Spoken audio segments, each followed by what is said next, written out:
It actually looks really good. Cow dog who's head honcho But you fucking take your eye learn out. the lessons of Hank the cow dog. Just make sure it's not your good eye, right? In the classroom. And now you can like. You can do it that way. You can flip the mic upside down. Last down. Yeah, it is. Can I Let's make see it if go? it makes it. What? What you call that? Man, I don't know what you're saying. Like wider. Should we have it closer or further or what? Is this on? It's not recording yet. Should it be recording? Well, your video on that. Yeah. Does this pick up sound? Yeah. You fucked it. You fucked it. I didn't do shit. Oh, this thing is really floppy. Is it recording? Oh yeah, the red light's on. It's recording. Oh, that's alright. I don't hang about with a lot of Canadians, you know. How many other Canadians have you hung out with? No. Therefore, I'm your favorite Canadian then, right? Mm-hmm. Right, okay. Cool. Until you come to Canada and meet all the other Canadians. Meet all the bitches. Yeah. Yeah. I suppose. Is it weird? Is it weird being on camera? You kind of forget about it. You'll end up forgetting about it and it'll be sound. Yeah. But I need to just end up like this being that's not there, you know. Well, yeah. Where's your cup of tea? You like that? Oh yeah. Right. Where's my tea? This is Tea Time Crime, right? Actually, this isn't. Maybe it is a crime story. It's a crime mystery. I did very little research on it because I ran out of time. And we're still recording on the mic, so let's see how it goes. Hi, everybody. This is my pal Del. He's not a cameraman, so forgive his awkwardness. So I'm going to tell him a little mystery story and see what he thinks about it. So this is what I think my third episode of Tea Time Crime. Cheers. It's not going to be a real episode though, is it? How no? Cause you can't post this up, huh? Can you? I can't. Of course. Do what you want. I'm going to do what I want. Right, okay. I'm really curious to see. So I just got this new camera. I don't know if you can tell that the quality is different. I hope so because it was expensive. Top quality. Top quality. Top quality stuff. It's still recording. So I've got myself this Shure. Would you say Shure or Shure? What do you mean? Shure, the brand of the camera. No, Shure. Sure. Surely Shure. So it's a Shure M7. So right now I just have it recording on my iPad, and so far it sounds all right. Like we did a couple little trials, so we'll see how it goes. So I'm hoping that I'm going to use this bit to start doing some podcasting with my little crime stories, and then we'll post on YouTube also, or I'll post on YouTube also. You know what I was thinking though? I was thinking we could do, because you know we were talking about doing the Zoom while I'm away. We could do that and have like a podcast just like you and I talking about stories. Just being like what's happening. Yeah. Just talking what you been up to? Huh? Because why not? Right. And just chatting bollocks. We would have to come up with a name for it though. Like something that describes you and something that describes me and us. I don't know. That's a tough one. The word Canuck kept coming up to my mind. What's that? A Canadian, a Canuck. What? Don't know what that is. Is that what you call Canadians? Aye. What? A Canuck. Aye. Mhm. Have you never heard that before? Oh. Right. Okay. Anyhow, so this story I'm going to tell you, it happened in 1974 or 71. I can't remember. Was it 71? Anywho, this was like back in the day when airport security was shite, right? And they oftentimes loaded off like right off the tarmac. Is that what you call it? Aye. With the runway. Yeah, but not the runway because the runway is where they take off from. The tarmac is where they park it. Is it tarmac? Aye, tarmac's just like a road, like what the road's made of. Is that the material? Aye. Oh, for fuck's sake, I don't know. Anyhow, so this guy gets on a plane, like mid-40s, dressed real nice. So he's got this nice dark suit on. He's got this crispy white shirt, black tie, a nice mother of pearl tie clip, and it was noted that it was actually applied with the left hand, so it was facing that way. You know, if you were to put a tie clip on, it would go that way, right? You clip it that way. This one was clipped the other way because the person was left-handed. No? Right, okay. But Does that really matter though? Potentially. Depends how you put it on. Potentially, I don't know. So it's going to matter that... Maybe? Right. I don't know. But it was noted in the story that was important. I don't know. The guy gets on the flight, and you know, there's other passengers that board, and then before the flight takes off, he orders a bourbon and soda and lights a cigarette, and then very shortly after takeoff... On the plane? This was like the ages 70s. ago, right? In the 70s, you can smoke anywhere. Right, yeah. Do you remember when you used to smoke, be able to smoke? I remember when I was a kid. I need on the window, but keep talking. You're leaving me? I'm right here. Right, it is quite warm in here, to be fair. Right, so do you remember? Well, you're. I used to work in a nightclub, and you smoked in the nightclub. Oh, how did you and survive? I used to have to clean up the cigarette, like they had ashtrays and that on the table. Gross. But it used to hide a lot of smells. Like piss smells. No, people smells. People smell. Like the bowl. In a nightclub, BO. Oh. People just like sweaty dancing. And then when folk stop smoking, and then you could smell it. That's you could fucking smell rank, folk by the way. Aye.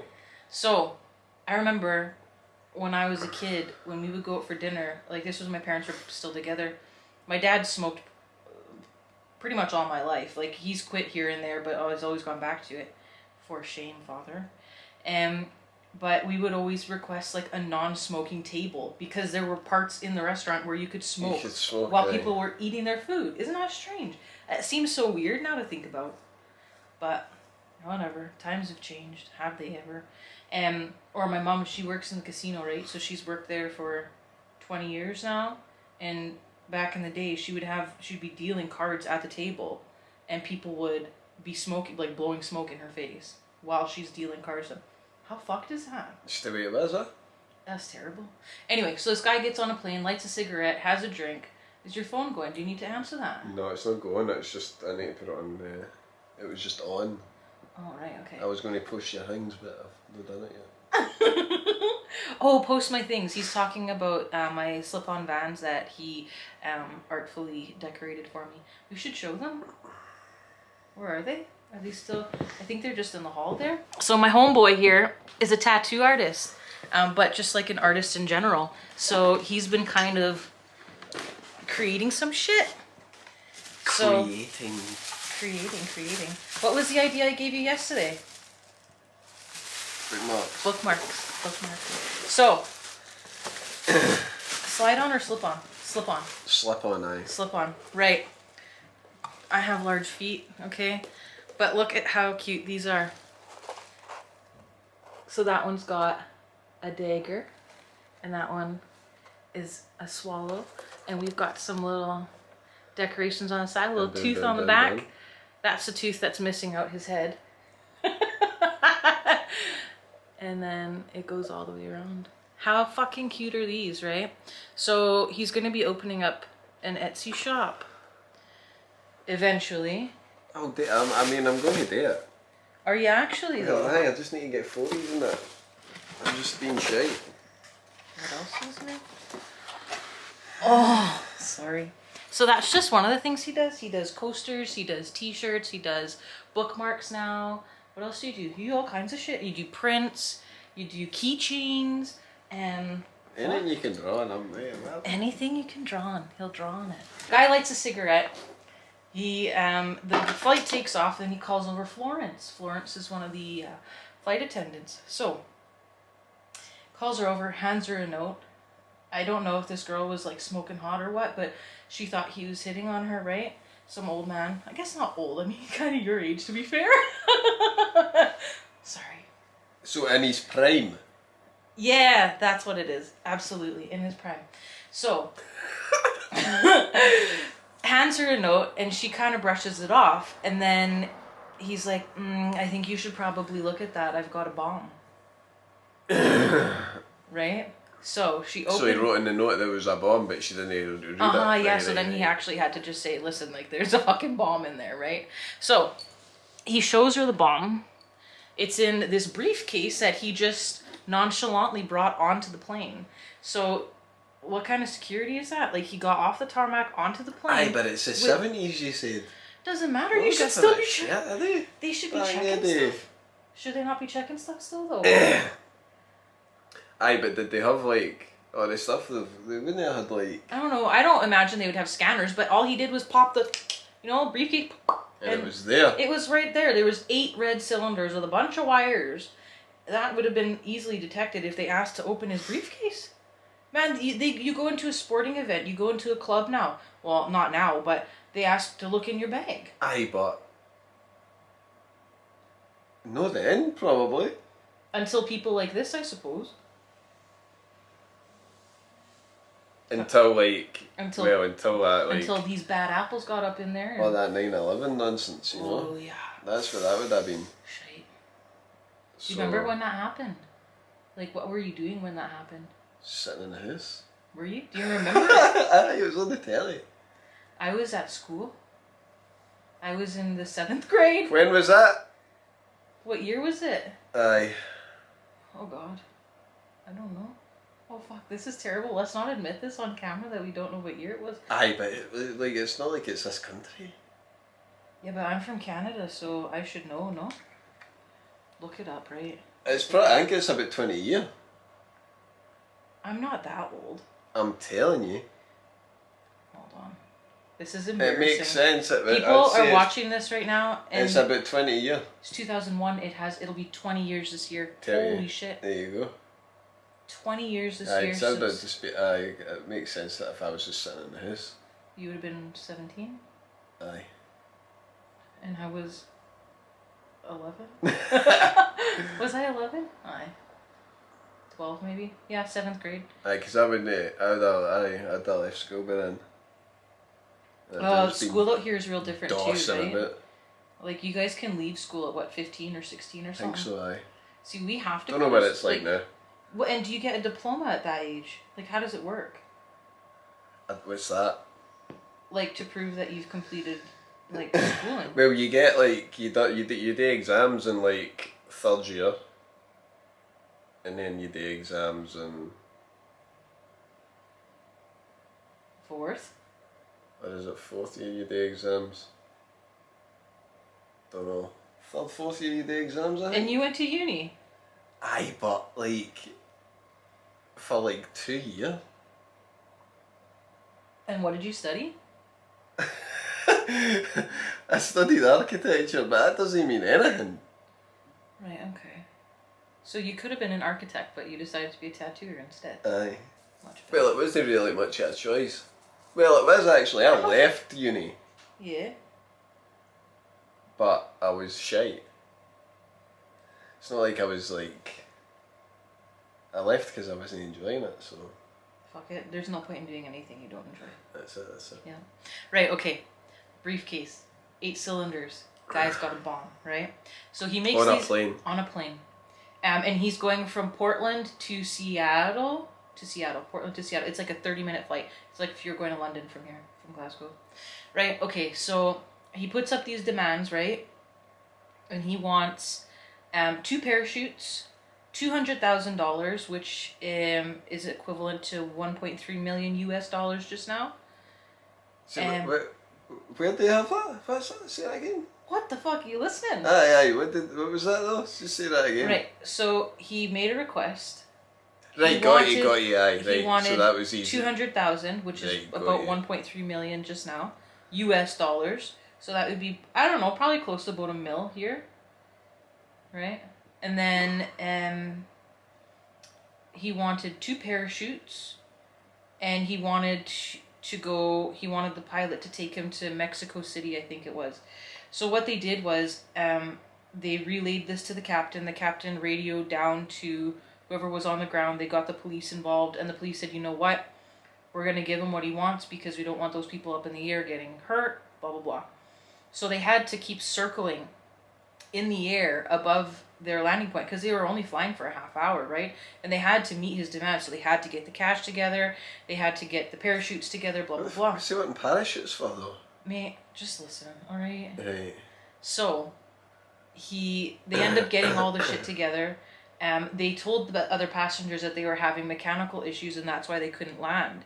So they ended up landing. He let all the passengers get off except for he let Florence go, the flight attendant, but he kept the two pilots, the pilot and the co-pilot, and then he kept the head flight attendant, another flight attendant, and an engineer. And so they gave him the money, they gave him the parachutes, and they were like military grade parachutes, so like the best of the best. And he's like, I don't want these parachutes, I want civilian parachutes. I don't really know what the difference is. Both of them have like your main parachute and then your backup parachute. So I don't know.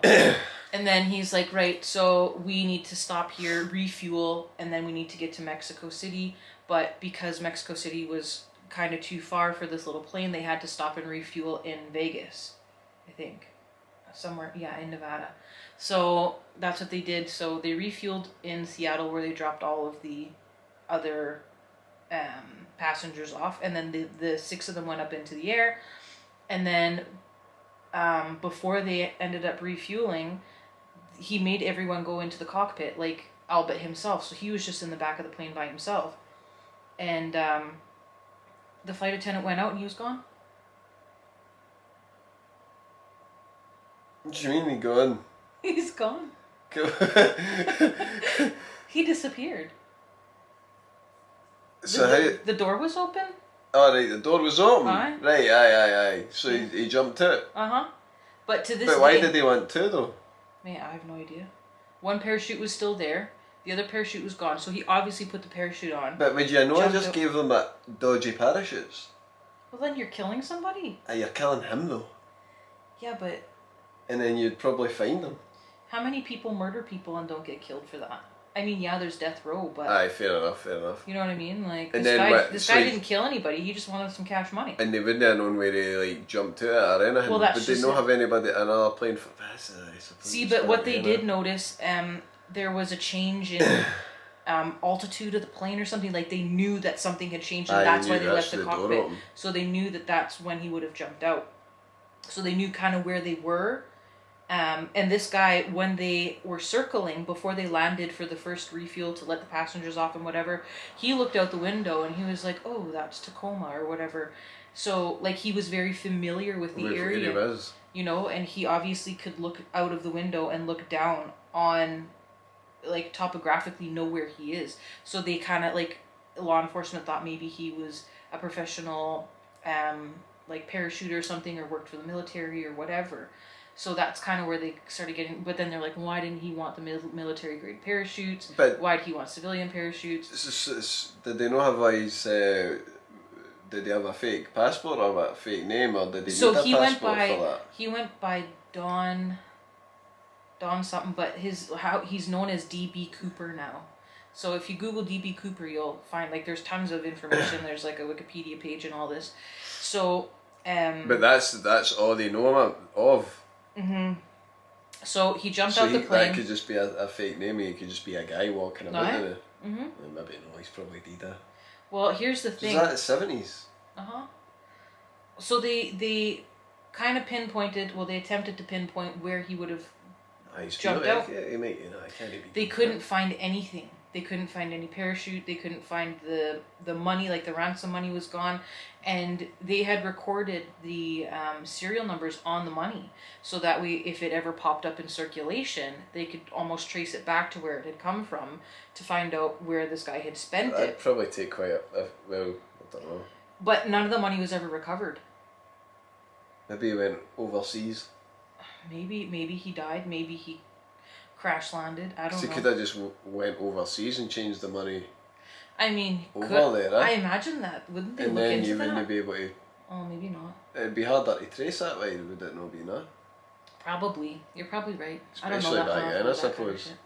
But, so they never found any bodies. They never found the parachute. Never found the ransom money. How much was it again? 1.3 million, like Oof. today. But again, none of the money, they ever found it. So they assume that this guy never spent any of it. So he must be dead.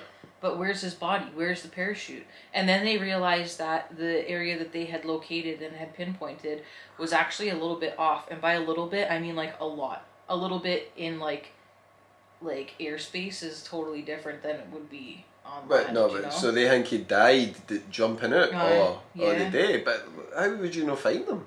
I don't know. There's such a vast area to search, though. Do you know? Aye, but So like he could have, like, how fast does a fucking plane go? Like, it goes fast. Oh, when I told you they had to do second refuel in Nevada, it's because he had requested them travel at a specific speed and a specific height, and the pilot said, if we're traveling at that rate, we're not going to have enough fuel to get you where you need to go. And I think that he wanted to go at that rate specifically. So he could jump it. Yeah. Right. So to this day, nobody knows who it is, but there's tons of speculation as to who it might be. Like, this one guy thinks it was his brother, and some chick thinks it's her uncle, and all this stuff. How? Because somebody went missing then? No, because they had come back with a bunch of money and never spent it, and all this kind of stuff. Like, there's a ton of different like theories. Someone thought it was a girl dressed up as a man, and like there's I know. Here, let me see if I can find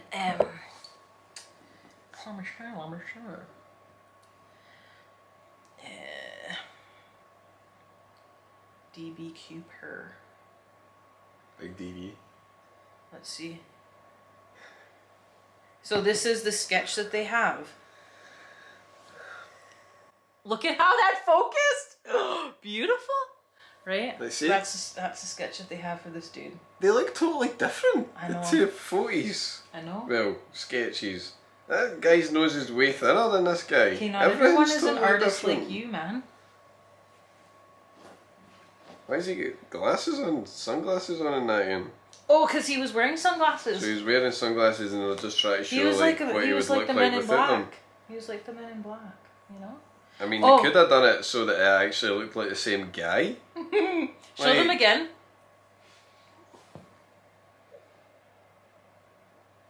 Does zoom in pretty good there. Yeah.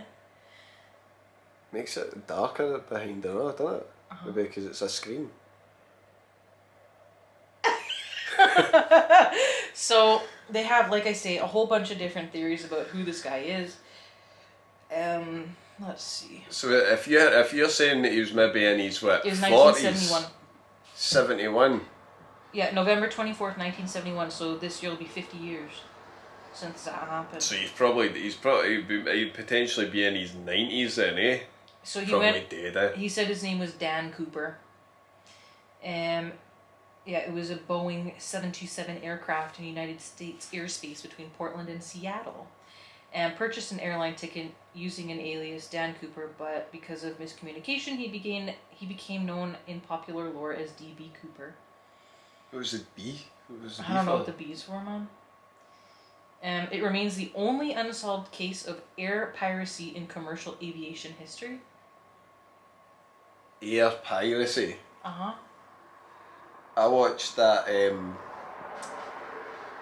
Catch Me If You Can the other day with Leonardo with DiCaprio. Leo. Ah, That's banging. He does all that kind of crap in that. he's Flies excellent all about the also. place, pretends he's a pilot and everything. It's pretty been a long banging. time since I've seen that one, to be fair. It's Right. dynamite. Okay, so here's some of the theories that they've come up with, right? So this is what their profiling came up with. So the FBI looked into this. They came up with a profile back, you watch like Criminal Minds and all that shit, right? Like they do FBI profiling and shit to determine what kind of person would commit this crime and what they might look like or what kind of job they might have. So Cooper appeared to be familiar with the Seattle area and may have been an Air Force veteran based on testimony that he recognized the city of Tacoma from the air as the jet circled, is it Puget Sound? And his accurate comment to Mucklow that McCord AFB was approximately 20 minutes. So Mucklow was the head flight attendant, so he knew that it was approximately 20 minutes driving time, details the civilian wouldn't necessarily know. They have been investigating this the whole time, like they've not stopped. So between 1971 and 2016, the FBI processed over 1,000 serious suspects. How is there 1,000 suspects for this guy? Like, could you imagine, like, you fit my profile and then you get... That could be, like, it could be Andy. I know, and it's just some, like, middle-aged white guy? So how can they hang that Like, down to 1,000 people? I don't know, man. How can you even narrow it down to 1,000 people? I don't know. But it said... When you've absolutely no clue who the guy is. Like, what?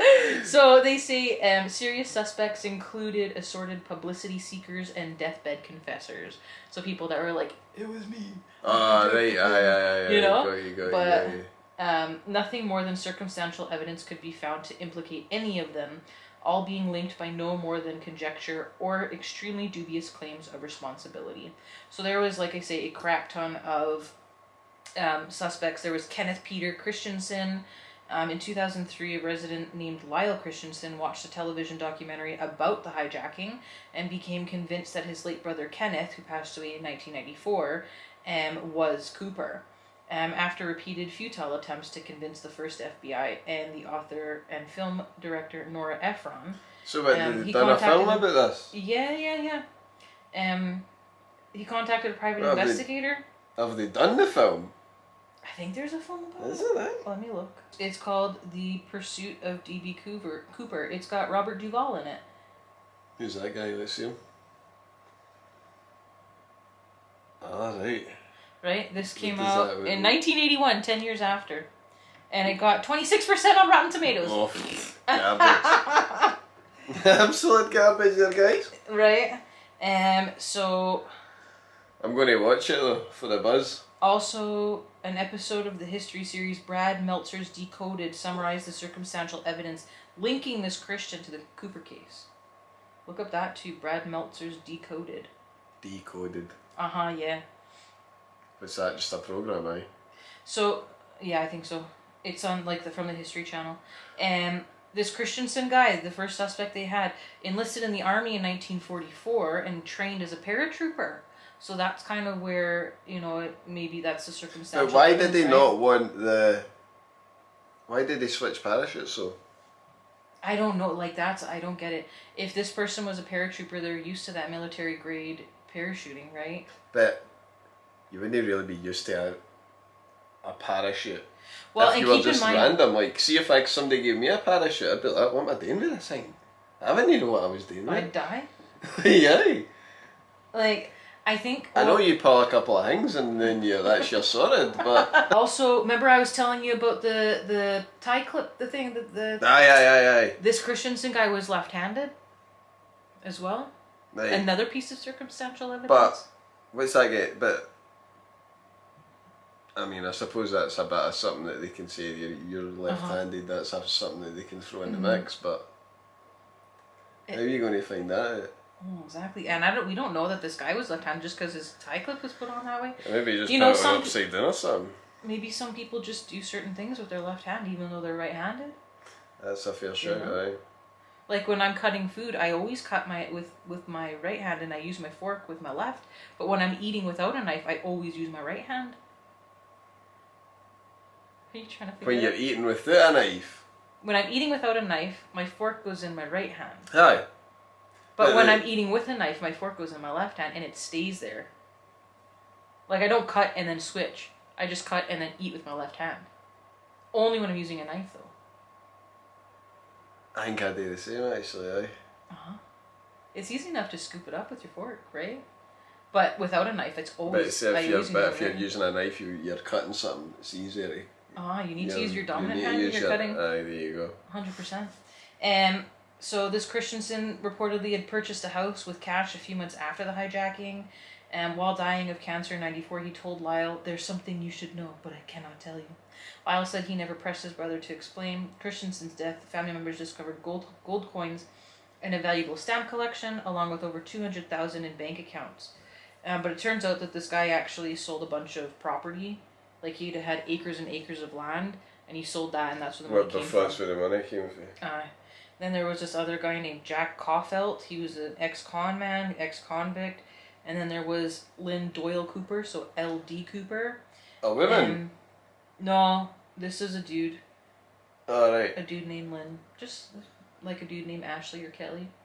He was a Korean War veteran. There was Barbara Dayton, that's a woman. Big Babs. A recreational pilot and University of Washington librarian. And how were these? Were these all like? I'm guessing these were all like folk that they tied in then, or Yeah. Then William Pratt Gossett, he was part of the Marine Corps, Army, and Army Air Forces, who saw action in Korea and Vietnam. And there was Robert Richard Lepsey. He was a grocery store manager and had a bunch of kids. And then his vehicle was found 3 days later at a local airport, and a man matching Lepsey's description was reportedly seen boarding a flight to Mexico. I don't know how that... Oh, they said his family said that his physical features resembled those in the Cooper composite drawings. Then there was John List. Mate, have you heard of John List? But this guy... If anyone's into true crime and you don't know who John List is... But what's he doing in the mix? He looks like the guy. Here, I'll show you a picture of John List, right? But John List's a totally different guy. He's a whole story to himself. Yeah. So, I'll tell you about that one, actually, if you want to know about it. So, this is John List. I could see how maybe they might think that kind of looks like the guy. Right? So, John List, he was like a 40-some-year-old guy. He had a wife. He had 3 kids, I think 2 sons and a daughter. And his mom lived with them too. And they bought this huge like Victorian mansion, and they were living in it. And this guy lost his job, and he would still go to work every day and sit at the train station. So his family thought that he was working, but he wasn't. And like his kids were going to school and whatever. And then one day he just was like, right, life is shit. We're losing the house. I have no money, this and that. So he goes home and kills his wife, kills his mom. Then his daughter calls him and she's like, Dad, I need you to come pick me up from school early. Like, I'm not feeling well. So he's like, fuck my plan. So he goes and gets her, brings her home, kills her. And then I think his youngest son comes home, kills him. And then his middle son comes home, because the daughter was the oldest. So his middle son comes home, and he had to shoot the kid like 5 times because he wouldn't die. Because he kept trying to run away from him and shit. So anyway. Fuck? I know, right? Really fucked up. So then he put his wife and the 3 kids in like the ballroom of the house.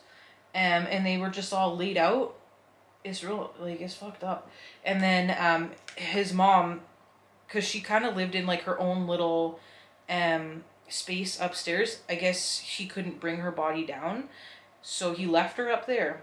And then what had happened was he took off, right? And he left the lights on, he left the radio on playing some classical music, and he turned like the AC onto the max, because that'll prevent the bodies from like decomposing too quickly, right?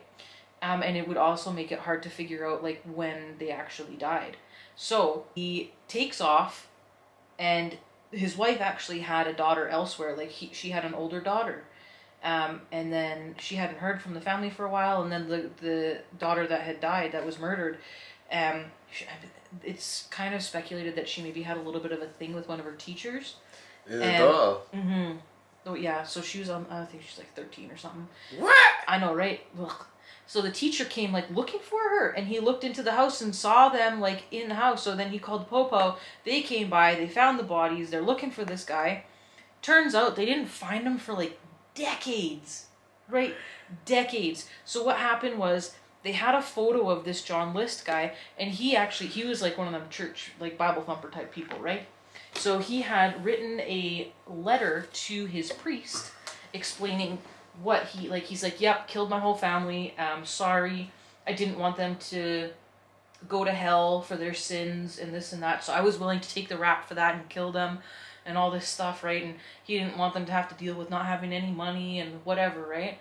So then he goes, I can't remember where they found him, but they just found him in like another US city. Like he just moved away. So he just moved. Aye. And he was just heavy chilling, they didn't find him for years. Yeah, for years. But what happened was they had this forensic artist take a photo of him and like age him, and then they did like a sculpture of his face, and then they posted the sculpture on America's Most Wanted. And some lady was like, yo, that looks like my neighbor, Bob. And it was him? And he was like remarried, and he was still doing. So he was an accountant before, and now he was still doing accounting work and shit. Right, so why did they kill them all though? Because he didn't want them to go to hell for their sins. Right. Fucking hell. So he just moved away and then he's just chilling. Aye. For years. Decades. Decades, this fucker. And how old was he when they got him? Old. I don't know if you want to see this, but this is his family in the ballroom. Fucking what the fuck? Okay, it's not too graphic. You can just see bodies, but if you don't want to see it, just close your eyes, right? So there's the family, and then there's a photo of his mom. That one's kind of fucked up. Do you want to see that one? You sure, sir? What the fuck? That looks like a mad horror thing. Yeah. Oh man, look at her. Should we show them? Aye. I zoomed in and out. Right, this one's definitely worse than the last, right? Okay. Ooh.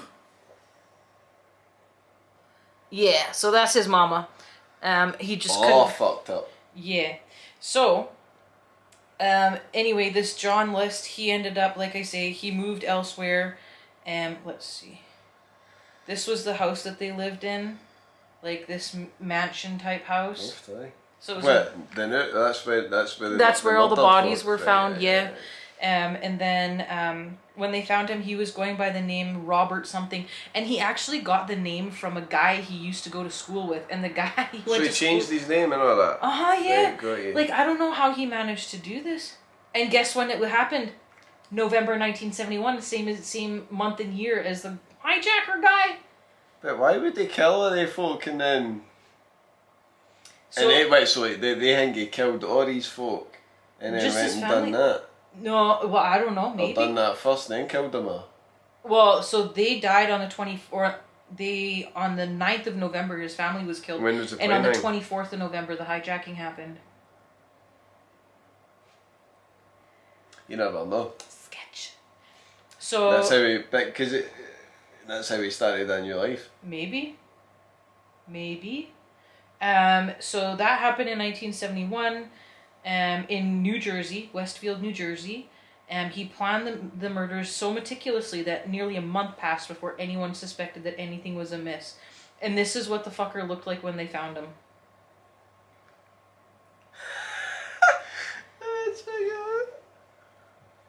Right? Okay. But you want to see what the little composite thing that they did looked like? Do what? So they did like how he looked like they did a bust of him, right? Got you. Let's see if I can find it. Bust.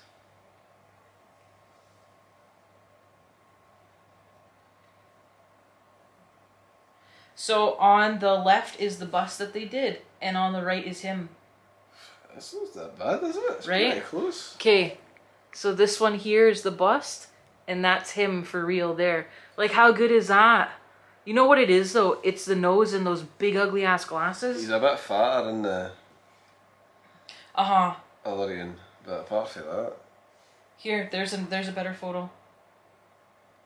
Yeah, that's alright. That's pretty good, hey? Like, that's insane. But yeah, so they ended up catching him, and when did they catch him? So he died the 21st of March 2008, and he was apprehended the 1st of June 89. So he got away with it for over 17 years. Isn't that fucked up, though? 17 years? Yeah. Fair play to him. So... yeah, he changed his name to Robert something and it was like the name of one of his friends when he was in school. But this Robert guy was like, I wasn't his friend. I don't know why he used my name. It's just weird, man. And then when the police went to go apprehend him, he's like, no, that's not me. I don't know what you're talking about. Because he went and just started his life over again, still working the same job that he had. Like, he was still working as an accountant. I don't know how that works, because I imagine you would have to go to school to be an accountant. You get some kind of documentation. Like, that documentation would have said John List on it. Man, I don't know. Security back then was shite. Maybe he's just dodgy. I don't know. Dodgy. So, That's like 2 stories rolled into one because they're kind of like connected. There you go. That was a good It's one. pretty mad though that they're kind of connected. That's a weird one. So that's it. I'm done. I got nothing else. Well, I have I have tons, but we'll get to those later. We don't want to dish all the goods on the first one, you know. Dun, dun, dun, dun, dun. Bam, bam, bam, bam, bam.